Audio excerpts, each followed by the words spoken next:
And we are live. Today, I have been so eagerly anticipating this interview. It is going to be so good. And we have lots of really great in depth questions that we're going to be talking about. Is it a red flag? And how to arm yourself with wisdom to keep yourself from hopefully not entering into another abusive relationship. And I wanted to share our heart and passion behind this is for education.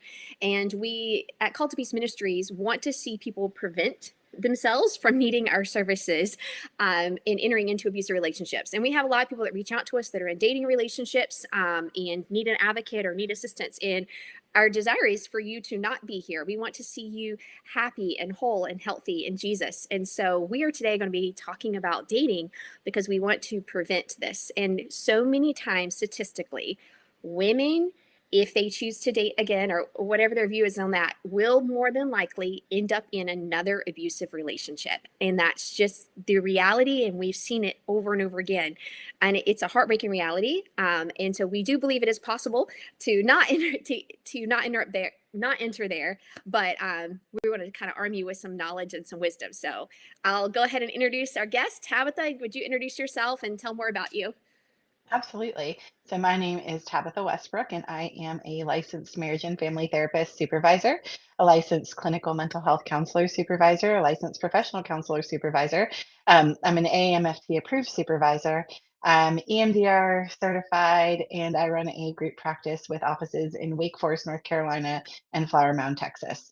So, we specialize in domestic abuse and coercive control in the Christian community and helping people navigate that, work through whatever they need to work through, and heal from the trauma. Yes, and I am so looking forward to our conversation. I feel like you're the most qualified I know of to be able to answer some of these questions with your training and background. So hold on. And so if you're watching and joining in, go ahead and say hello. If you have any questions, drop them in the comments. If we have time to answer them, we will. We are excited that you're here today, and let's get started. Let's do So it. our first question, we're going to go right into the deep. What are Let's dive things we in. can Yes, I am ready. What are things that we can unintentionally do that makes us more susceptible to being sucked in to an abusive relationship? So this is going to sound deceptively simple, right? It's simple but not easy all the time, and that is don't date if you're not healed, right? And not that we're going to be completely healed. I think that that's a process that takes a long while, especially if we were in a relationship that was abusive, or if we have childhood trauma that plays into things in our way of relating to the world. But I see a lot of folks jump out of and right into something else. And if we're not healed, and this is the analogy that I kind of use for folks, is imagine that you've been kind of wounded and you're out in the ocean of life and you're bleeding into the water. What are you going to attract? You're not going to attract like the cute dolphins who want to just like, pet your head or whatever. Like you're going to attract a shark, and you're going to be looking down and you're like, dude, why are you chewing on my foot? What is going on? And so when we're healed and we're not just bleeding out into the water, then you have a lot better, I would say discernment is probably the word that I want to use, Mhm. because you're not functioning out of the traumatic space, right? And it's tough, especially if you've been in a very long-term relationship, that you're not used to not being in one.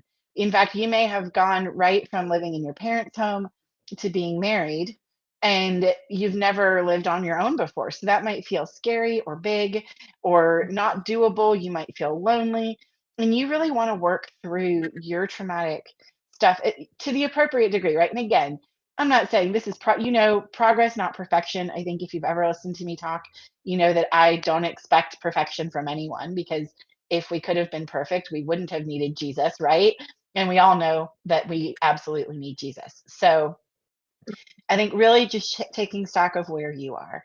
Are you really ready to walk into a relationship? Have you done the work that you need to do? And I would say that again, it's deceptively simple, but not always easy, because we are lonely and we do like to be pursued, right? Like it feels good to be wanted by all means, right? We were meant to be truly known or truly loved and truly loved. And I think of, I can't remember if I think it's Dan Siegel who said this. He's a sciencey dude. Or maybe it was Kurt Thompson. I can't remember which one. We'll have to Google that later. But I think it's Kurt Thompson. Is we come into the world um, looking for someone looking for us. And so Mm, when we have been deeply harmed in a relationship, we are looking, there is that part of our heart that wants to be loved and to be cherished. And if we are not doing our work, then we are going to be sucked in by someone who is charming and seems kind and seems like they're for us. And if we don't have discernment and we're not really looking, we can end up in a place we don't want to be. So the first thing mm, is do your work, right? Whether that is in a support group, whether that is in a church group, whether that is in your church's recovery ministry, whether that is with a therapist. And I will say, if there's been some pretty significant trauma, I highly recommend therapy and counseling with a good counselor. Not we are not all created equal. I wish we were, but find one who is sound and good. And we have lots of resources. I know Call to Peace has tons of how to pick a good, counselor that's going to do good work with you. Yes, thank you so much for sharing all that. And I think, too, no matter how much knowledge you have about domestic abuse, if you have not Mhm. healed, you're going to be sucked in and you're Every going to time. attract the sharks. They're going to bite Hmm. you and be like, how did I get here? Now I'm in therapy again.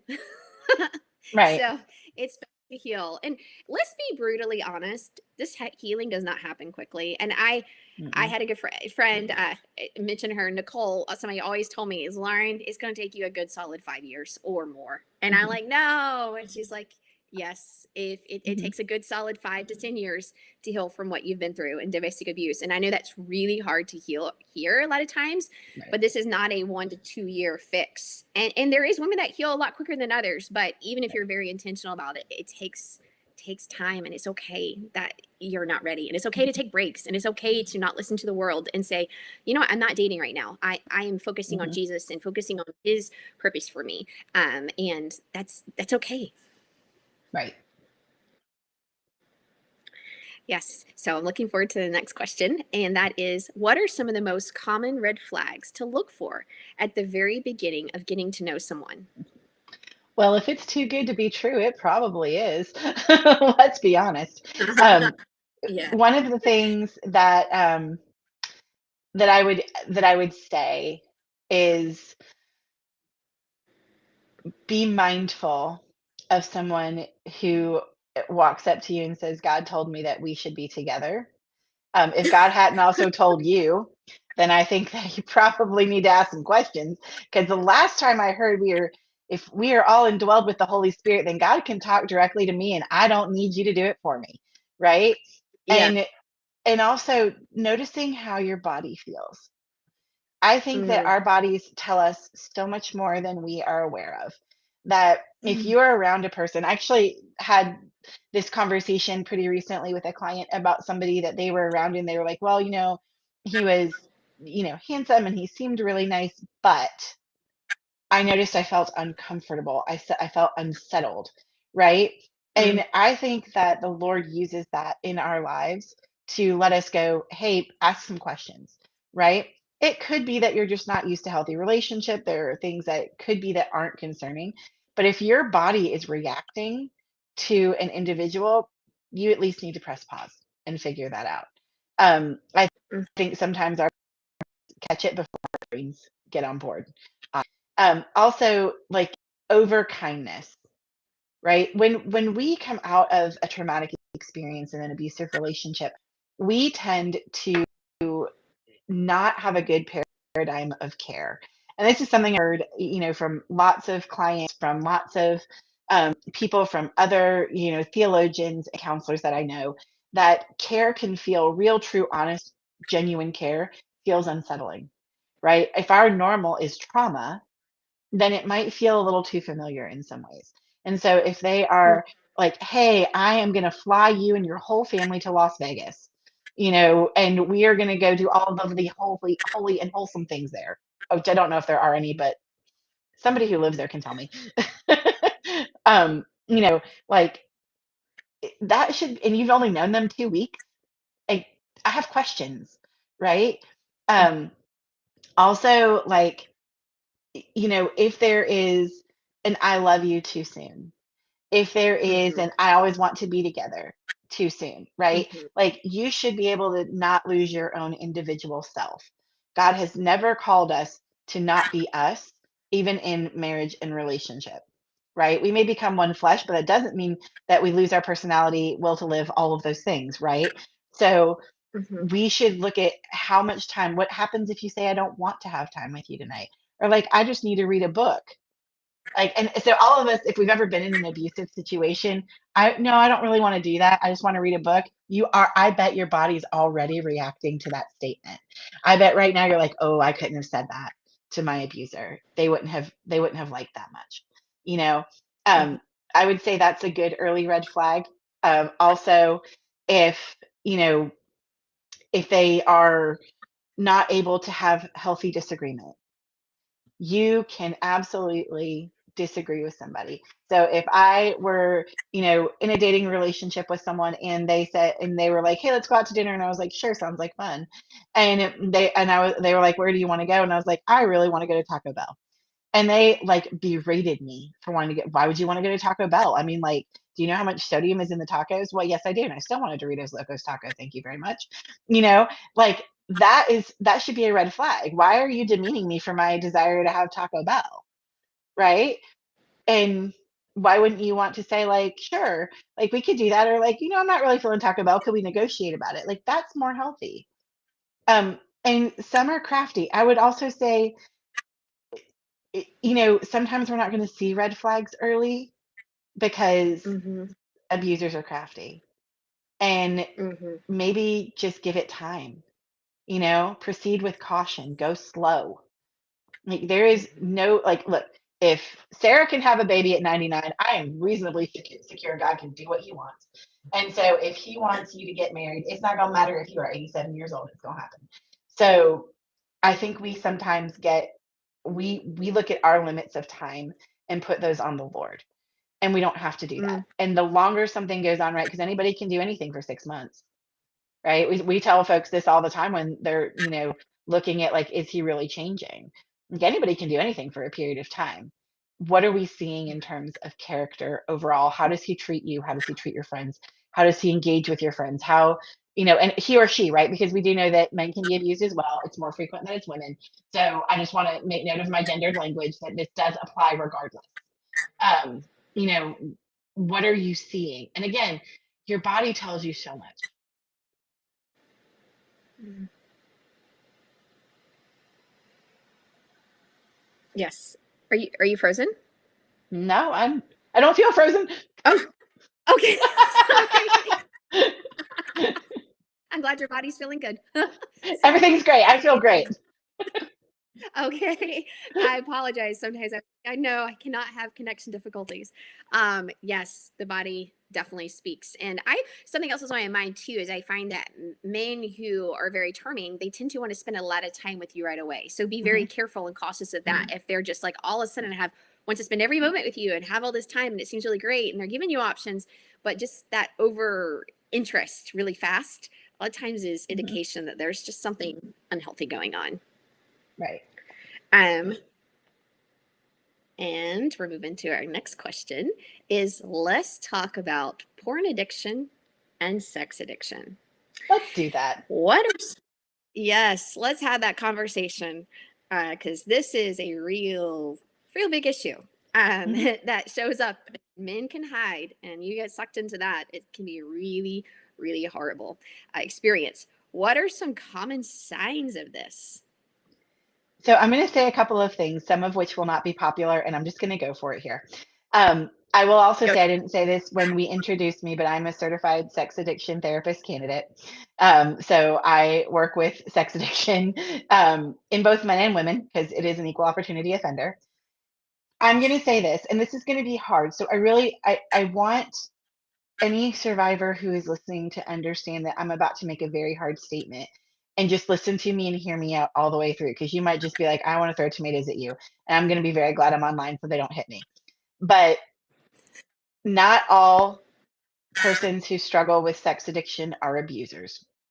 Now, that does not mean that your experience wouldn't be traumatic if they are addicted to pornography or to any other sort of sexual acting out or compulsive behavior. So I'm not saying that. I am not saying it's not traumatizing. I am saying they may not also be abusers. And that's a hard Yes. statement because I know from so many survivors that addiction and pornography played out as part of the abuse. So, can you use those things to abuse? Yes, you can. When we look at is this abuse, we're looking at the systemic nature of it. They are not just going to be jerks in one area, right? It's going to be all across the board.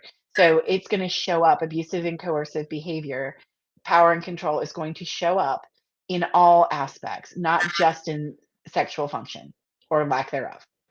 Okay. So I just want to say that clearly because that can be a sticky wicket. There are men that I work with that are addicted, or compulsive in their sexual behaviors, and they are not abusers.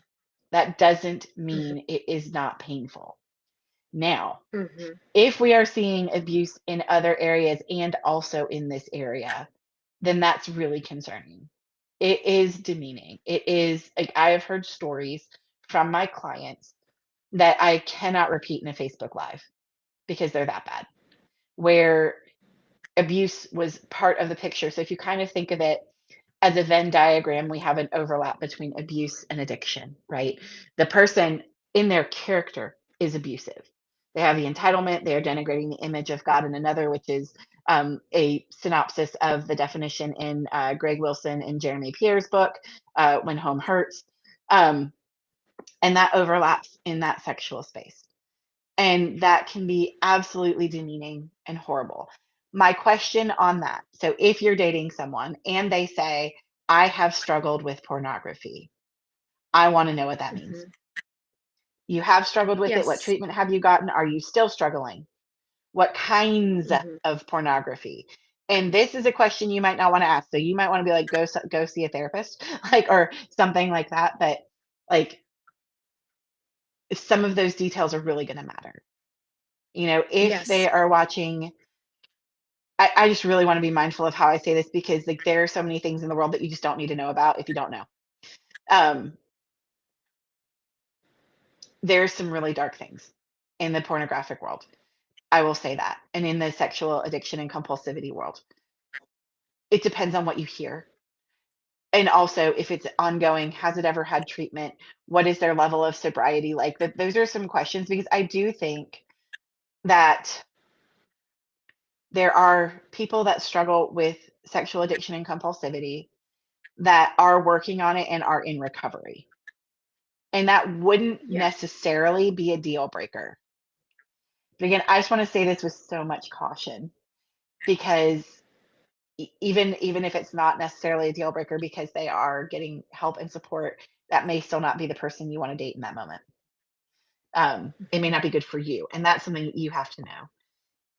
So it's a hard topic because honestly, like especially among adolescent young men, this is almost currency. It is so common for boys to to just be exposed to this and then to struggle with it, but then not to become abusers on the back end of it, or in the midst of it. And and again, I am not minimizing the trauma that it causes a partner at all, not even a little. Um, so I think that's just this is a hard one to answer, right? Because it's the where is their heart, and I think that's really the question overall for abuse is where is their heart? Is their heart that Mhm. they are grieved by their sin? They are grieved by the addiction or compulsion. They are getting help for it. They are committed to sobriety and recovery. Like that's a different thing, right? And I think that if we were saying alcoholic or drug addict, we might, as survivors, feel a little better about it. Better again if they're in active recovery. But pornography, because of how sex can be used against a survivor and how it can be used to objectify, demean, and harm is just a very careful area. And this is another thing where, like, if you are dating someone and that's part of their story, this is a great opportunity for you to go to counseling, talk to a trusted person, and talk it through, right? And just and then what is your gut telling you? Again, like your body, like as you pray about it, Lord, is this person repentant? Is this really resolved? Can I trust that? And I just know from stories I've heard from my clients, when there's abuse and an unchecked addiction, you're going to hear really terrible answers. Well, like I try not to, and I have accountability buddies, and it's like, okay, but how are you guarding your heart and your mind? What does that look like? What Mhm. has your treatment process looked like? How have you addressed this? There should be specific details on that. Wow. That's a really good answer. And that kind of leads me with a couple questions. And that is,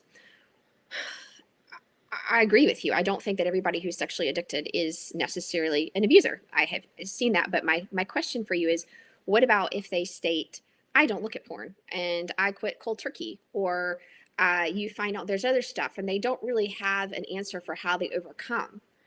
Where's that line drawn where you Mhm. know that, okay, maybe this person is hiding an addiction? Because if they're hiding it and they're living in deception, that's a Mhm. problem, because they're Yes. probably a pathological liar, and you're going to end up very heartbroken, and they're not going to, they're having emotional anorexia and all that type of stuff. Mhm. Where are those lines drawn? How do you discern that? I think part of the answer is in what you said, actually. They don't have a good answer Oh, on how they've overcome it. They don't have a good answer on what the treatment process was like. Could somebody quit cold turkey with the Holy Spirit? Yeah, but one of the things you said right after that was, but there are other things. Maybe other areas of dishonesty, other areas that don't add up or make sense. Abusers gaslight us, and gaslighting is just basically telling you something is one way when you know it's really another. Um, hmm you hmm know, and manipulate so that you start wondering, did I see what I thought I saw? Did I feel what I thought I yes, felt? If you are feeling upside down, again, and you have like done your work and like hard pass, man. Like that you need to ask some questions about, is this relationship appropriate for you? Um, you know, it, even if they are not abusive and there is addiction or compulsion present, they may not be the right person for you.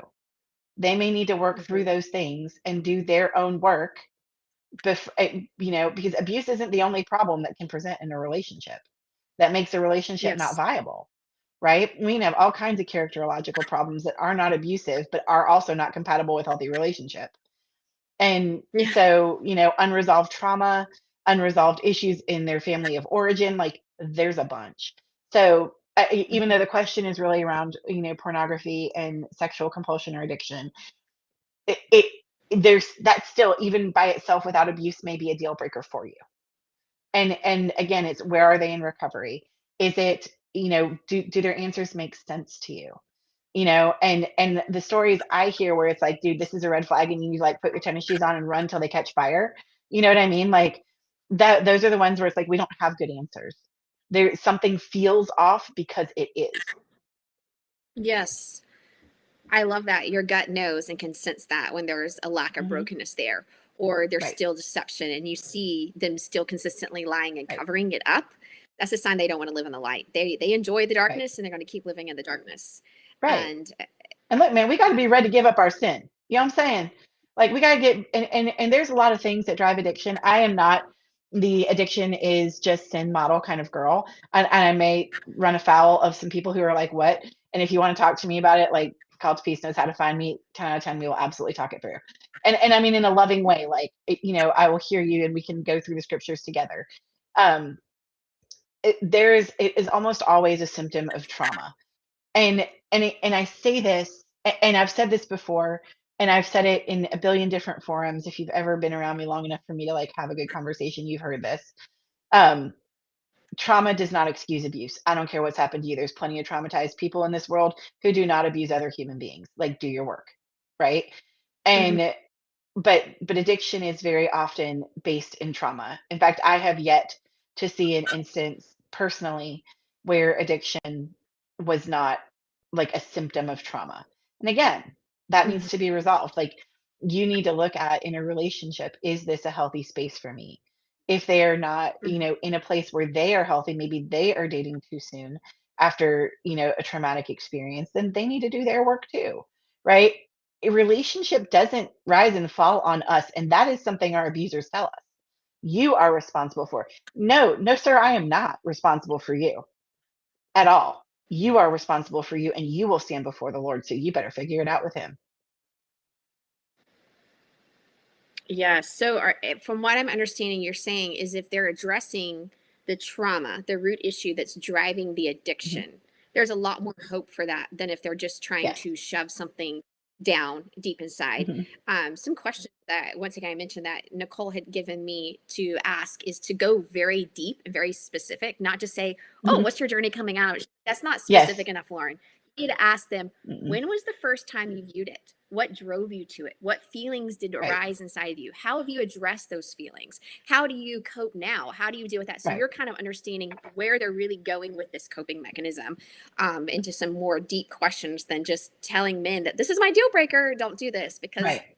let's be honest, we know very well at Cult of Peace that abusive men love lists. Because if Hmm. you give them a list, you tell them what to do to win your favor. And once Right. they can perform and get all that, and they have you, the mask is gone. They no longer have Right. to do all that. So don't get them deal breakers. Get the questions out. Right. And there are some that are going to be deal breakers, right? But like, and I do think, being mindful, they are not your project. And this is another thing that like we often, until we've done our own work, can feel when well, I want to help them, right? Well, Mm. cool. You're not unless you are a licensed therapist and their licensed therapist and or really good biblical counselor, like hard pass, not your job, right? You can be an encourager and a supporter, whatever, but you are not their therapist. So you can ask those questions, and the goal in there is to find out, are they doing what they need to do? Is there safety here? Can this be a viable Mhm. relationship? Not how can I help you? And I think sometimes, like as Christians, we think, but my job, my goal is to help you. And no, you can point them in the right direction. Like if you have amazing counselors that like carry some cards, bust out a QR code, do something like that. Be like, you know what, man, it Mhm. sounds like you're really struggling with this. I really enjoyed getting to know you. I don't think it's going to work for us right now. Here's the card of this amazing counselor that I know. I would encourage you to just do a deep dive and get some of this stuff figured out. And then you piece right on out. Mhm. I love that. Thank you. Yes. That way, I think that deals with the empathy. A lot of us that have been through abuse are very empathetic. That kind of deals with Hmm. that too and kind of hands the card literally over into somebody else. You know what I mean? You're like, here, you take this. Hmm. You're not leaving them hopeless and they don't have any hope. They have a way to go and get Right. help if they really want it. And you can see if they really want to pursue it or if they're going to just say all the right things and change for you, which we know Right. is not good. And look, man, don't none of us look like Jesus except Jesus, right? So you are not him unless you have started walking on water, and then we need to have a talk because I'm a little worried about you. But like, you don't have to be the one to fix it. That really is between them and God. Hmm. So, would you say if a woman came and found out somebody was hiding porn and they did not tell them about it several months into a relationship, would you say that's a deal breaker? I would say I want more information. I would say, Hmm. are they willing to go get therapy? Are they willing to get help? Are they willing to look at the reason that they're hiding it, right? Because look, you can't tell me you don't have a problem with it if you hiding it. Straight up, man. Because things that we think are perfectly fine, we just put right on out in the open. Oh, well, societal stigma my foot, right? Hard pass. No, Hmm. if you're hiding it, there's a problem. So, I think that's where there's more questions, right? And then I mean, truthfully, whether it's abusive or not, if they are not ready to work through whatever is fueling that, that is something you really need to take into consideration, right? You are not Hmm. their savior, man. You're not Jesus. So, if you find, and it's going to hurt, right? If you've been dating somebody for a few months and you find this thing out, like, yeah, that's going to be sad. So, like, please don't think you're just going to be Superwoman or Superman and be like, dude, this is totally fine. I'm just going to be strong. No, you're going to cry into a Yeah. pint of Haagen-Dazs or Ben and Jerry's and you're going to eat the whole thing. Let's be honest. You're going to Yes. call up your Yes. friends and you're going to have a good cry. Yes. Yes. It's painful no matter where it's at in relationship, Absolutely. especially you want to kind of idolize the good things and say, oh, it's not that bad and dismiss it. But dishonesty and Right. not willingness to deal with your issues it's going to hurt a lot more down the road. And something I've heard from women that Mhm. have gone through this is they're like, each time you discover this stuff, it doesn't hurt less and less in the relationship. It hurts the No, same as it does 15 years before you discovered it. You exactly. know, it just keeps hurting. It does not get any Right. better with each discovery.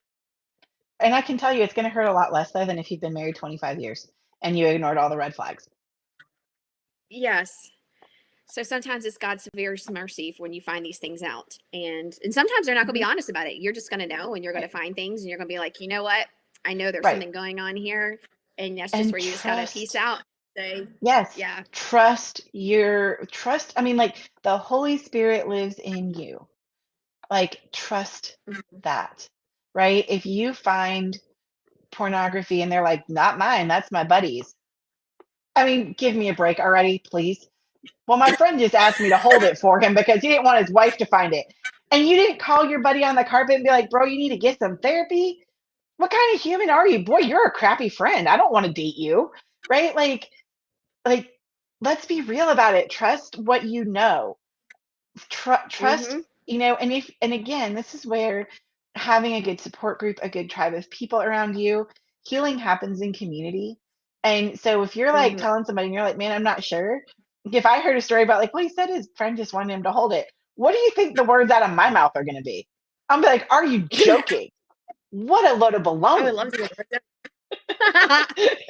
Right? I'm gonna be like, no, no, no, no, no, no, no. I have questions. So that's where like being in Yes. community can also be really, really helpful.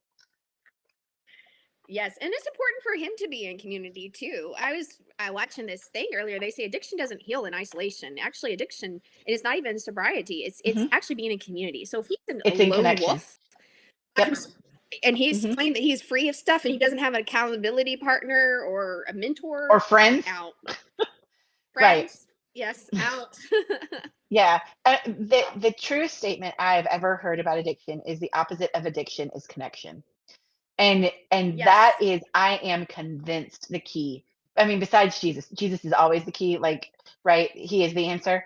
But, you know, right. in a healing environment, connection for the people who really want to heal from addictive and compulsive behaviors, that connection is life-giving.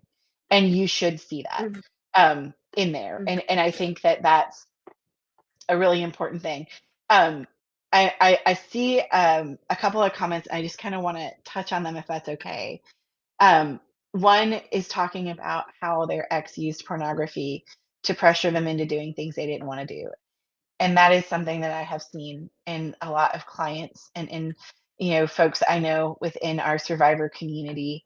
Um, and that does happen. And it is hideous and horrible and is a heartbreaking thing for the victim. And I just want to acknowledge that. mhm, Um, and mhm, and any sinful behavior, any unhealthy behavior isn't going to stay stagnant. It's going to grow.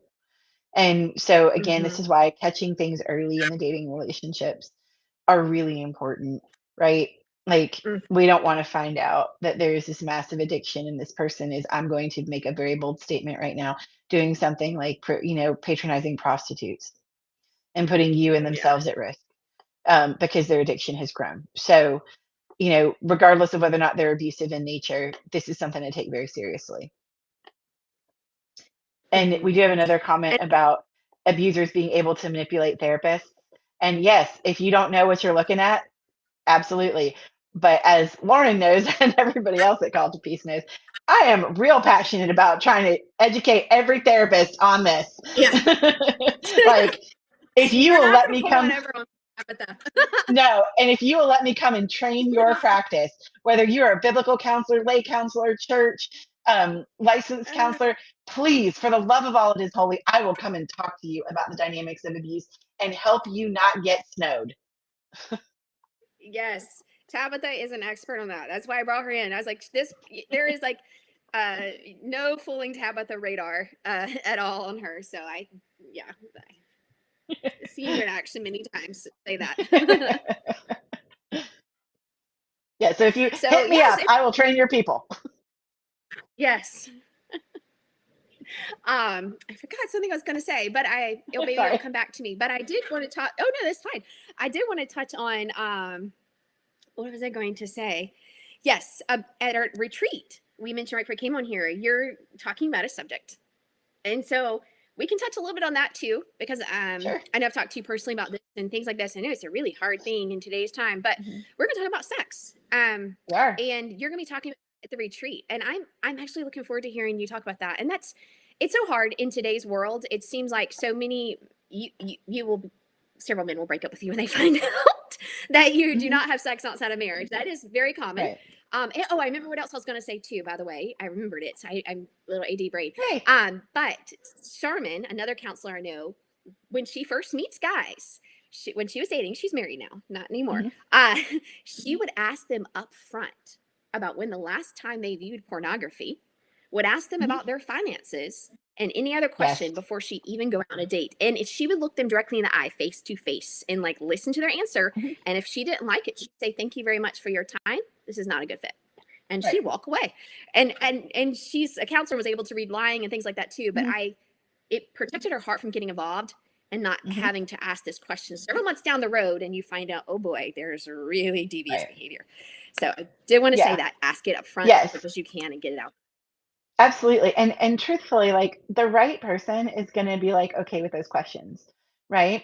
Somebody, Yes. I mean, they might be like, "Wow, that's a lot," but they're going to answer you, Yeah. right? And if you're Yeah. sitting there going, "Holy Toledo, I don't think I could ask that." Like, okay, ask it in a different way. You don't maybe have to be that blunt. Like, again, there's ways to do stuff, and that is something that you can work with a counselor or a support group.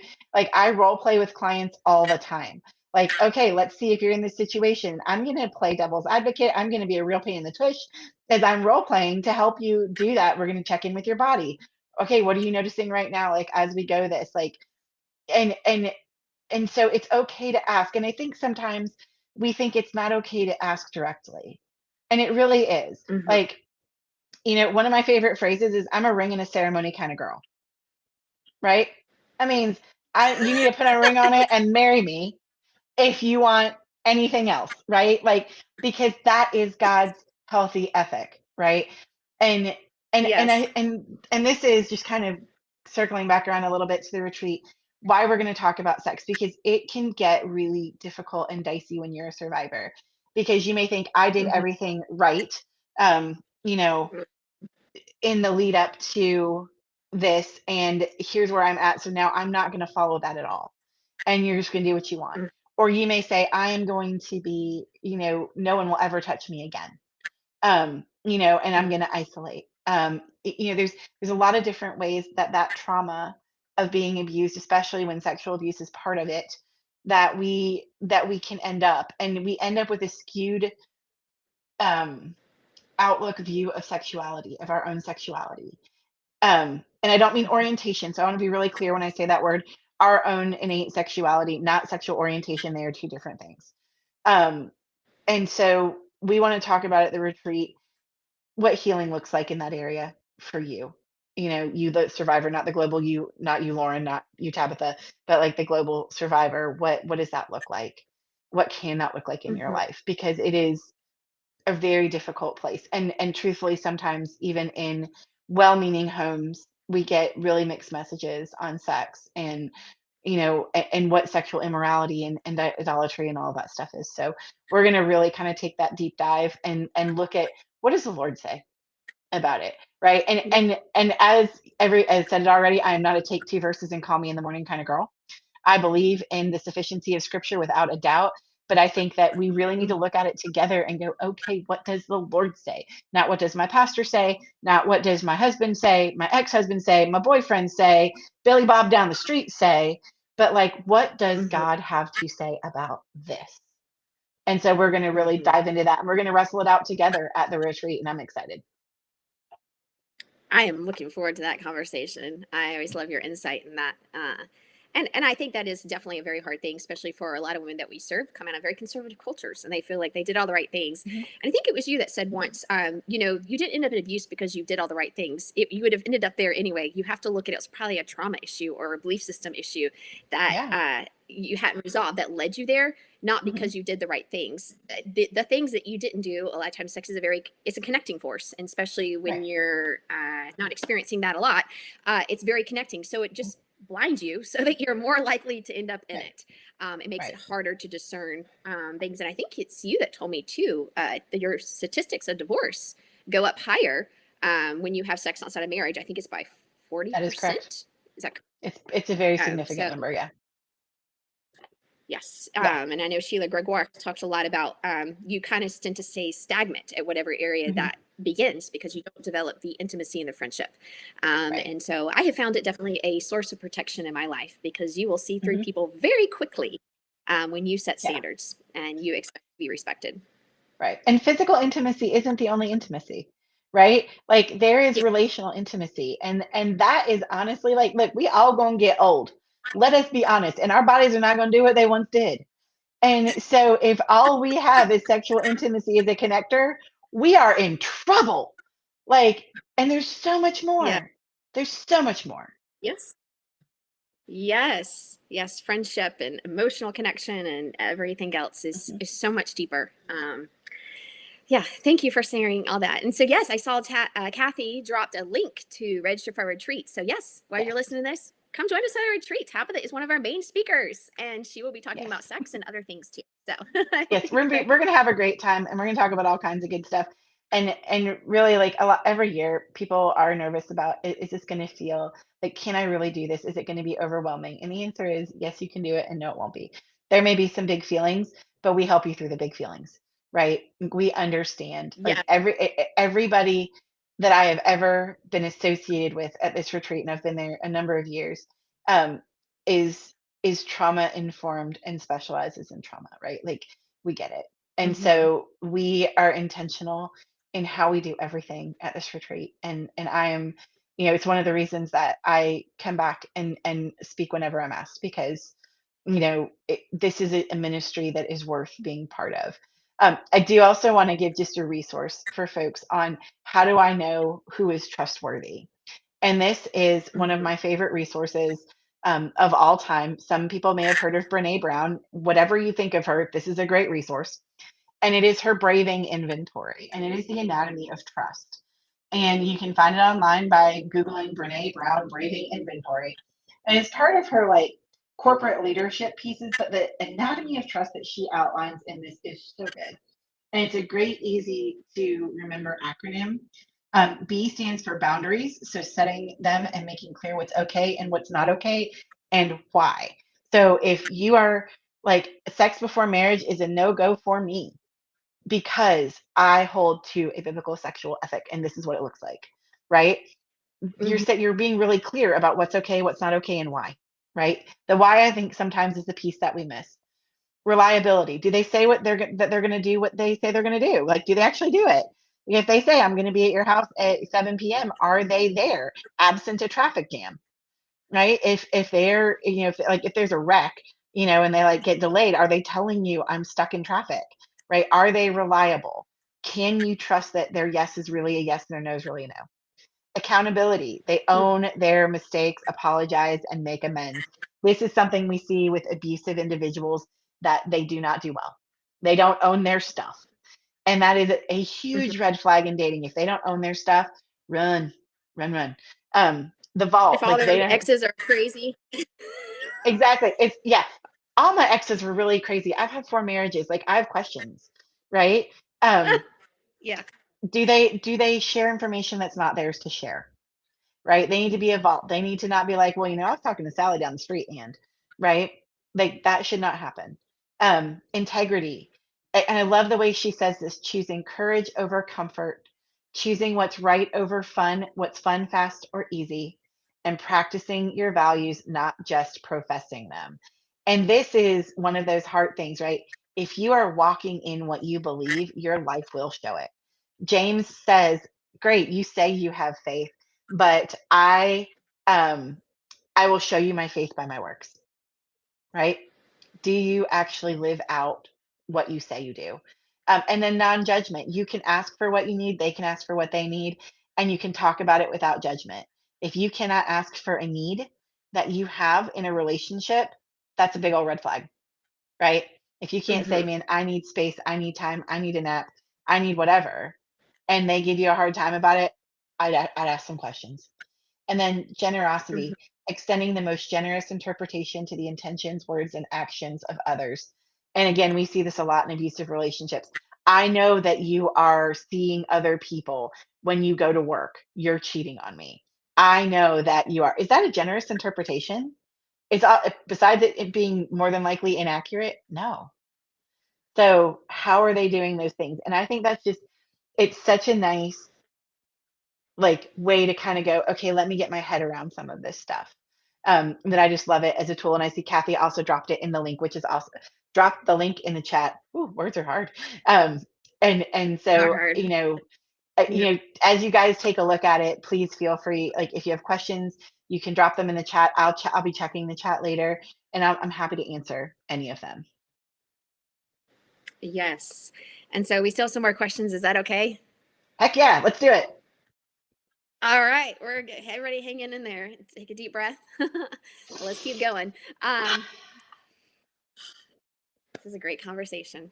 Okay, next question. How can I discern if this is my anxiety and trauma that's giving me caution, or is it a sinking feeling in my gut that something is wrong?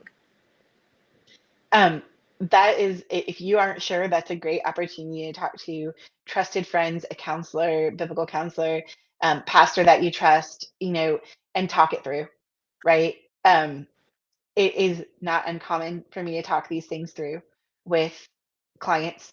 Um, and also, look, I'm just gonna be straight up. You can have your counselor vibe check your person, right? Like I have been asked to vibe check some people like, hey, I'd like to bring so and so into the therapy session so you can like tell me whether or not like what vibes you're getting. And I'm like, by all means, yes and amen, let's do it. So I love it.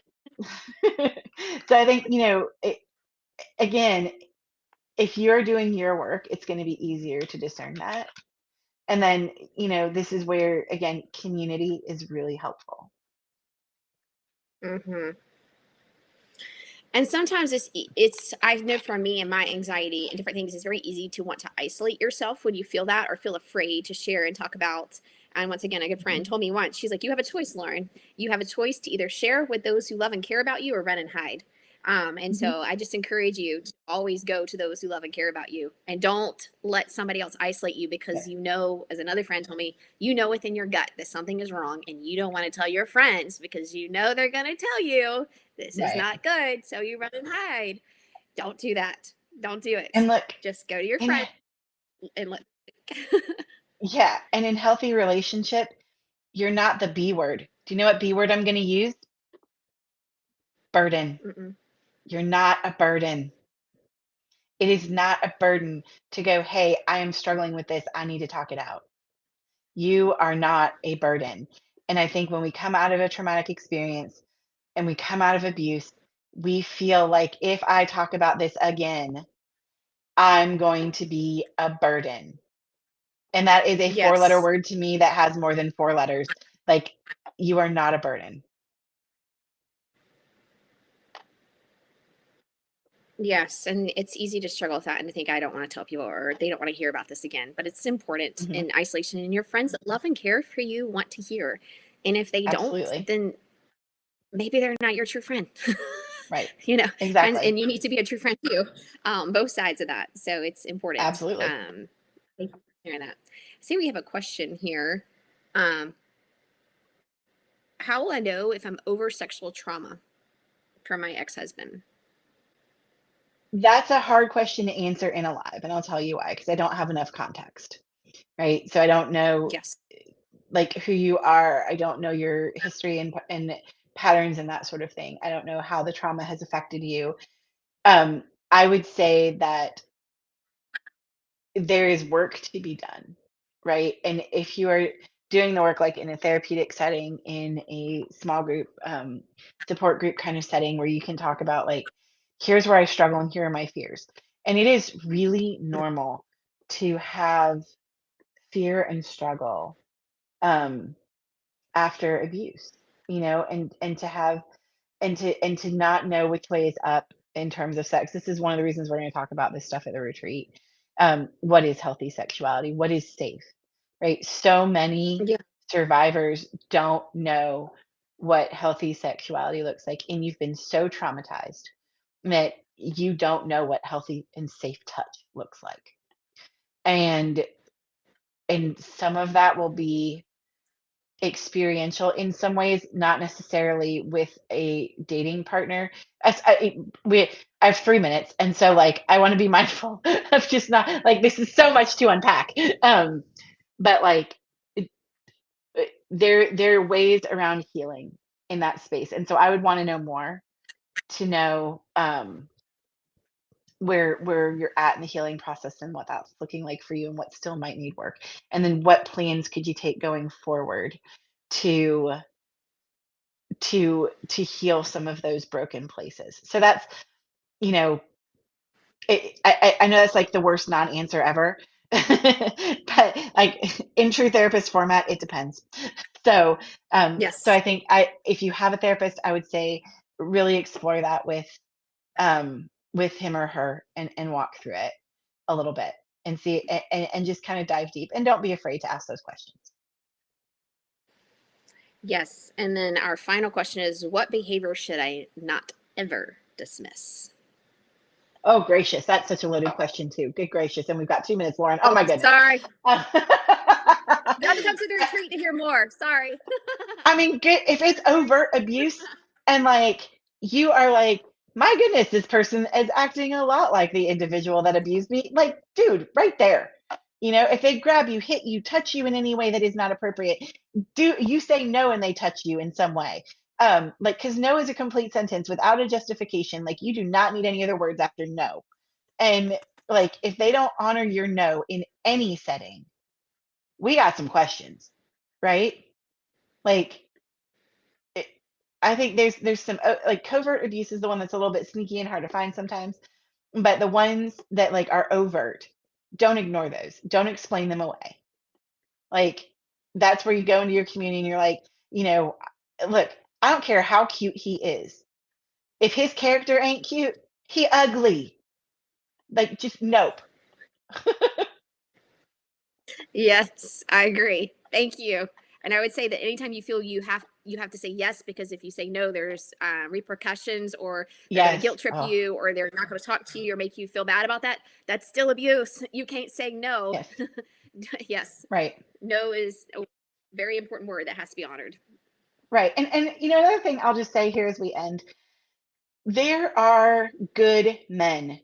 Get to know your good brothers, right? You will see Mm. how they act and how they treat their spouses.